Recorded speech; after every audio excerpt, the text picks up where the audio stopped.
Germany की Bavaria state की recent news की वहाँ पर फ्यूचर में जो नॉन ईयू स्टूडेंट्स हैं उनको ट्यूशन फ़ी देनी पड़ेगी को डिस्कस करने से पहले एक बार बेसिक समझ लेते हैं कि जर्मनी में इंटरनेशनल स्टूडेंट्स क्यों हैं, कितने हैं, कहाँ कहाँ हैं और जर्मनी क्यों रिसेंटली पिछले 7-8 सालों में इतना पॉपुलर हुआ है। इनफैक्ट अगर आप वर्ल्ड की टॉप 5 कंट्रीज़ देखेंगे दोस्तों जो कि इंटरनेशनल स्टूडेंट्स प्रेफर करते हैं, जर्मनी उनमें से एक है। जर्मनी में लगभग 4,16,000 इंटरनेशनल स्टूडेंट्स हैं।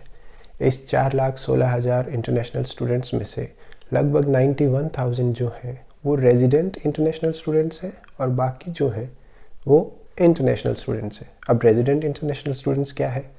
ये वो स्टूडेंट्स हैं जो जिनके पास फॉरेन का पासपोर्ट है लेकिन वो जर्मनी में ऑलरेडी यूनिवर्सिटी से पहले से ही ऑलरेडी जर्मनी में ही पढ़ते हैं, यानी कि हो सकता है कि वो स्कूल टाइम से ही जर्मनी में पढ़ाई करते हैं। उसके अलावा जो बचे हुए 3,24,000 स्टूडेंट्स हैं वो इंटरनेशनल स्टूडेंट्स हैं, मीन्स कि वो रिसेंटली इमिग्रेट हुए हैं जर्मनी में और यूनिवर्सिटी में या कॉलेज में पढ़ाई करने के लिए। अगर आप 2014 से कंपेयर करेंगे तो 2014 से 2021 के बीच में जर्मनी में जो इंटरनेशनल स्टूडेंट्स हैं वो आंकड़ा 38% बढ़ा है, 38% का इंक्रीज़ है। वो क्यों?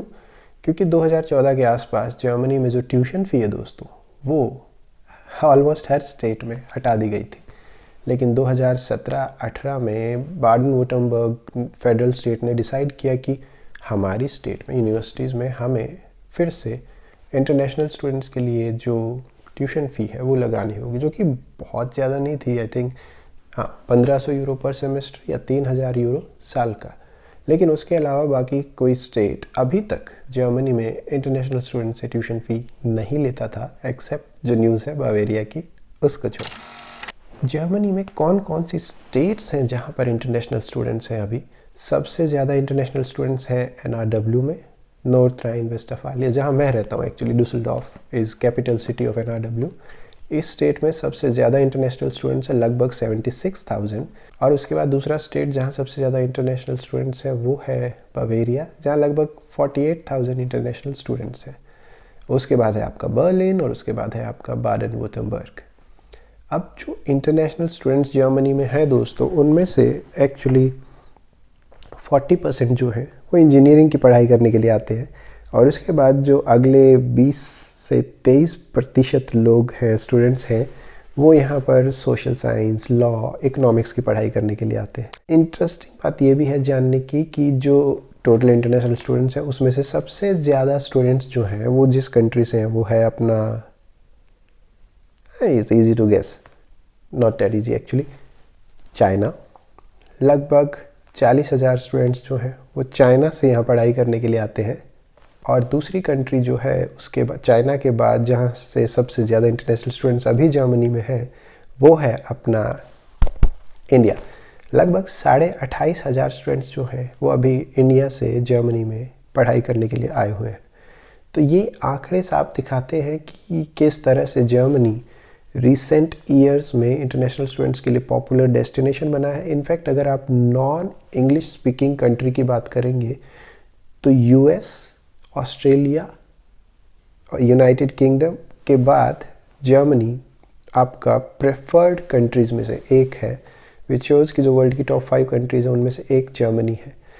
तो रिसेंटली जब बावेरिया स्टेट ने डिसाइड किया कि वी विल री introduce tuition fee for non EU students, तो ये कहीं ना कहीं ये न्यूज़ डायरेक्टली आपको इम्पेक्ट करती है या उन सब को जो जर्मनी में पढ़ाई करने का प्लान कर रहे हैं।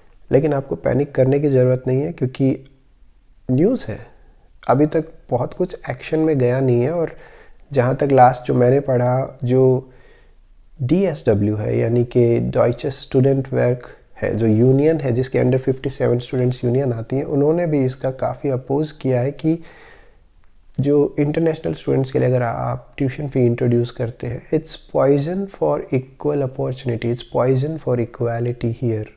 और अगर आप रिसेंट ट्रेंड भी देखेंगे तो बहुत सारे स्टूडेंट्स जो हैं वो जर्मनी आ ही इसलिए रहे हैं कि यहाँ पर क्वालिटी ऑफ एजुकेशन अच्छा है और दूसरा यहाँ पर अफोर्डेबल है पढ़ाई करना, तो ट्यूशन फ़ी अगर नहीं है तो उसके बाद जो स्टूडेंट्स के बचे हुए एक्सपेंसेस हैं मंथली, वो लगभग एक इंटरनेशनल स्टूडेंट का मंथली एवरेज एक्सपेंस जो आता है जर्मनी में वो है लगभग 750 यूरो, जिसमें कि उनका रहना, ट्रैवलिंग, उनका घूमना, उनके बेसिक जो एक्सपेंसेस हैं, उनके पढ़ाई से रिलेटेड जो बेसिक एक्सपेंसेस हैं, वो सब मिलाकर लगभग आपका महीना निकल जाता है आराम से लगभग 750 यूरो में।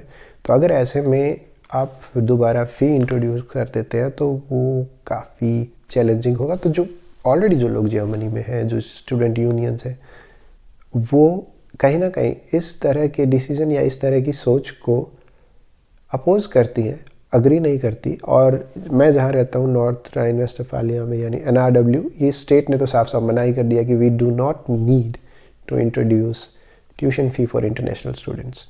तो ये वीडियो इंपॉर्टेंट इसलिए हो सकता है कुछ सालों में अगर इसी तरह की डिस्कशन चलती रहे तो कुछ सालों में हो सकता है कि कुछ स्टेट्स ऐसा डिसाइड करें, पर इन जनरल अभी तक ट्रेंड ऐसा नहीं है। स्टेट्स का मानना यही है कि इंटरनेशनल स्टूडेंट्स के लिए भी इक्वल अपॉर्चुनिटी होनी चाहिए, तो उनके लिए अलग से ट्यूशन फ़ी नहीं होनी चाहिए। और आई होप कि ये ऐसा ही रहे, पर फिर भी मुझे लगा ये इन्फॉर्मेशन आपके लिए इम्पोर्टेंट हो सकती है तो शेयर करूं।